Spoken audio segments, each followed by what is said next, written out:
ഇന്ന് ഉമ്മയുടെ ഉപ്പയുടെ അടുത്തേക്കാണ് പോകുന്നത്. വയറ് കാണലിൻ്റെ ഭാഗമായിട്ട് അമ്മായിമാർ വരുന്നുണ്ടായിരുന്നു. വീട്ടിലെത്തിയ ഉടനെ ഉമ്മ ഉണ്ടാക്കിയ നല്ല പുട്ടും ബീഫും കഴിച്ചു.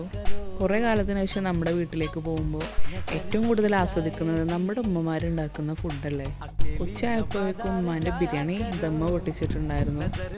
അപ്പോൾ പിന്നെ അത് കഴിക്കാനുള്ള തയ്യാറെടുപ്പിലായി. അങ്ങനെ വിഭവങ്ങളെല്ലാം ടേബിളിൽ റെഡിയാക്കി. നല്ല ബീഫ് വരട്ടിയതും ചിക്കൻ ഫ്രൈയും ചിക്കൻ ബിരിയാണിയും ആയിരുന്നു. പിന്നെ ചമ്മന്തിയും തൈരും. വരുമ്പോൾ ഞാൻ കുറച്ച് ഐസ്ക്രീമും ഫ്രൂട്ട്സൊക്കെ വാങ്ങിയിട്ടുണ്ടായിരുന്നു. അതെല്ലാം കഴിച്ചു.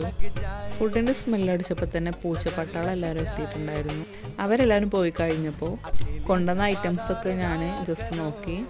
ചിക്കനൊക്കെ വെച്ചിട്ടുള്ള ഈ ഒരു അപ്പവും അതുപോലെ കിണ്ണത്തപ്പം, കുറച്ച് സ്വീറ്റ്സ്, അച്ചപ്പം, അലുവ, അങ്ങനെ കുറേ ഉണ്ടായിരുന്നു. ഒരു പീസ് എടുത്ത് കഴിച്ചു. ഇത് നല്ല ടേസ്റ്റ് ഉണ്ടായിരുന്നു. അങ്ങനെ ഈവനിങ് ചായ കുടിച്ച്